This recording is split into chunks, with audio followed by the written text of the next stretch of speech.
என்றும் நேசமணி சமையலில் இன்றைக்கி நம்ம பார்க்க போகிற ரெசிபி சத்து நிறைந்த உளுந்தங்கஞ்சி தாங்க பண்ணியிருக்கிறோம்.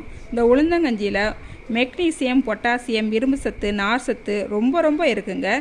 ஆண்களுக்கு முதுகுத்தண்டு வலிக்கு ரொம்ப நல்லதுங்க. கால் வலி, முதுகுத்தண்டு வலிக்கெல்லாம் ரொம்ப நல்லது. பெண்களுக்கு இடுப்பு வலி, முதுகுத்தண்டு வலி, எலும்பு சம்மந்தமான வலிகளுக்கெல்லாம் ரொம்ப அந்த கஞ்சியை சாப்பிட்டிங்கன்னா ரொம்ப நல்லா இருக்குங்க.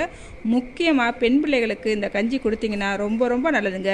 உடல் ஆரோக்கியமாகவும் வலிமையாகவும் இருக்குங்க. இப்போ வாங்க நம்ம இந்த உளுந்தங்கஞ்சி எப்படி பண்ணலான்னு பார்த்துடலாம். நான் இன்றைக்கி 2 கப் உளுந்து எடுத்துருக்கேங்க. 1 கப் சேர்த்துக்கிட்டேன். பாருங்கள், இன்னொரு கப்பு சேர்த்துக்கிட்டேங்க. நல்லா சுத்தம் பண்ணிட்டு எடுத்துக்கோங்க. லைட்டாக பொன்னிறமாக வறந்துட்டிக்கும் வறுத்து எடுத்துக்கலாங்க. பாருங்கள், அடுப்பை சிம்மில் வச்சு நல்லா வறுத்து எடுத்துக்கலாம்.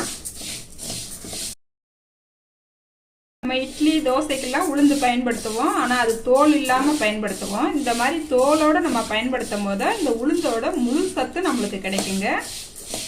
பாருங்கள், அடுப்பை சிம்மில் வச்சு ஒரு 5 நிமிஷம் நல்லா வறுத்து எடுத்துக்கிட்டாச்சு. உளுந்துலேருந்து கமகமன்னு வாசனை வருதுங்க.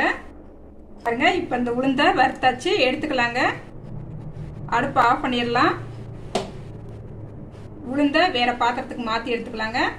பாருங்க, மறுபடியும் கடாயை அடுப்பில் வச்சுக்கிட்டு நம்ம உளுந்து எடுத்த கப்புலேயே ஒரு 1/2 கப்புக்கு நார்மலாக காய்ச்சிற புழுங்கல் அரிசி எடுத்துருக்கேங்க.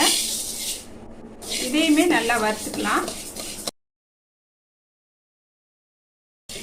பாருங்க, நம்ம எடுத்த அரிசி நல்லா பொரிஞ்சு வந்துருச்சுங்க. இந்த அளவுக்கு நல்லா வறுத்தா போதும். அடுப்பை ஆஃப் பண்ணிக்கலாங்க. இந்த அரிசியும் சேர்த்து உளுந்தோட சேர்த்து ஆற விட்டுறலாம். உளுந்தும் அரிசியும் நம்மளுக்கு நல்லா ஆறிடுச்சுங்க. இப்போ ரெண்டையுமே நல்லா அரைச்சி எடுத்துக்கலாம். பாருங்க, ஒரு ஜாருக்கு மாற்றிக்கலாம். ரெண்டையுமே நல்லா மிக்ஸ் பண்ணியே நம்ம அரைச்சிக்கலாங்க. தனித்தனியாக எதையும் அரைக்க தேவையில்லை.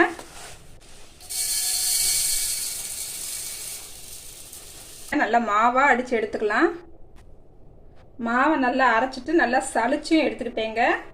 மாவை நல்லா சளிச்சும் எடுத்துக்கிறணும். இந்த மாவு நல்லா ஃபைனாக பாருங்கள், வலுன்ட்டு நல்லா அரைச்சி எடுத்தாச்சுங்க. பாருங்கள், இப்போ நம்ம அரைச்சிருக்கிற மாவை இந்த மாதிரி ஒரு பாக்ஸில் போட்டு நல்லா சேவ் பண்ணி வச்சுக்கணுங்க.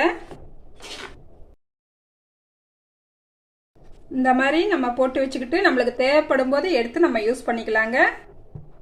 இப்போ உளுந்தங்கஞ்சி எப்படி காய்ச்சறதுன்னு பார்த்துடலாங்க. ஒரு பாத்திரம் எடுத்துக்கிட்டாச்சு. இதில் இந்த 1 ஸ்பூன் எடுத்தால் போதுங்க, ஒரு ஆளுக்கு சரியாக போகும். இப்போ நான் 3 பேத்துக்கு உளுந்தங்கஞ்சி காய்ச்ச போகிறேன், அதனால் 3 ஸ்பூன் மட்டும் எடுத்துக்கிறேங்க.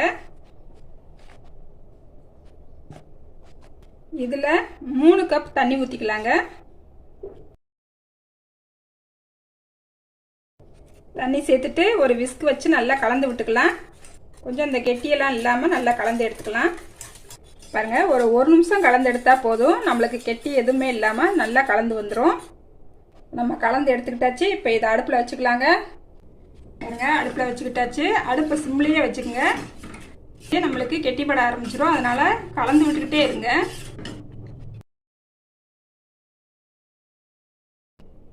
நல்லா கொதிக்க ஆரம்பிச்சிருச்சுங்க நம்மளுக்கு.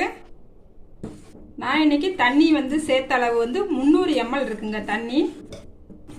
நம்ம வறுத்து சேர்த்துருக்கிறதுனால சீக்கிரமாகவே இந்த உளுந்து வெந்து வந்துருங்க. வாசமும் சும்மா ஜம்முன்னு இருக்குங்க. பாருங்கள், நல்லா கொதிச்சு வந்திருக்கு. இந்த நேரத்தில் 1 டீஸ்பூன் ஏலக்காய் பொடி சேர்த்துக்கிறேன். அதே போல் 1 ஸ்பூன் சுக்கு பொடியும் சேர்த்துக்கிறேங்க.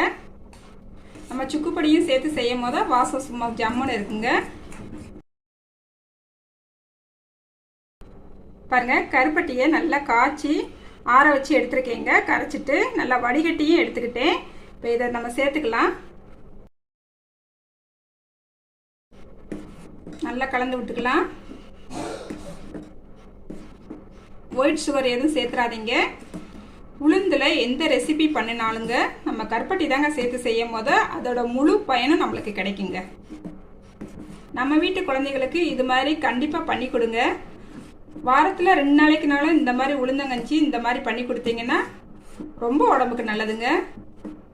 காலை சாப்பாடை கொஞ்சம் தள்ளி வச்சுட்டு இந்த மாதிரி பிரேக்ஃபாஸ்ட்டுக்கே இந்த மாதிரி எடுத்துக்கிட்டிங்கன்னா ரொம்ப உடம்புக்கு நல்லதுங்க.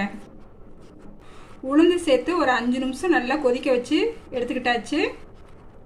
அதுக்கப்புறம் கருப்பட்டி சேர்த்து ஒரு 2 நிமிஷம் நல்லா கலந்து எடுத்துக்கிட்டாச்சுங்க. இப்போ அடுப்பை ஆஃப் பண்ணிடலாங்க. 100 ml பால் எடுத்துருக்கிறேன், காய்ச்சி ஆற வச்ச பாலுங்க. இப்போ இதையுமே இதில் சேர்த்துக்கலாம். கலந்து விட்டுக்கலாங்க. நான் இன்னைக்கு பசும்பால் சேர்த்துருக்கிறேன். உங்களுக்கு பசும்பால் சேர்க்க பிடிக்கலைன்னா தேங்காய் பால் கூட நல்லா அடித்து எடுத்து வடிகட்டிட்டு தேங்காய் பால் சேர்த்துக்கலாம். பால் சேர்க்கும் போது அடுப்பு ஆஃப் பண்ணிட்டு தாங்க சேர்க்கணும். ஏன்னா நம்ம கருப்பட்டி சேர்த்துருக்கோம், அதனால் திரண்டு போயிடக்கூடாது. நம்ம பால் சேர்த்து முடித்தோடனே இப்போ அடுப்பில் வச்சு ஒரு கொதி வரந்தட்டிக்கும் ஒரு கிண்டி எடுத்துக்கலாங்க. ஒரு சில்லளவு தேங்காய் எடுத்து நல்லா தேங்காய் பூவை அடித்து எடுத்துக்கிட்டேங்க. நல்லா இந்த தேங்காய் பூவை நல்லா ஒரு ஸ்பூன் நெய் விட்டு நல்லா வறுத்து எடுத்துருக்கிறேன் ஒரு 2 நிமிஷம். இப்போ இதையுமே இதில் சேர்த்துக்கலாம். நல்லா கலந்து விட்டுக்கலாங்க. நம்மளுக்கு ஒரு கொதி வந்துருச்சு, அடுப்பு ஆஃப் பண்ணிக்கலாம். நம்மளுக்கு உளுந்தங்கஞ்சி சூப்பராக ரெடி ஆயிடுச்சுங்க.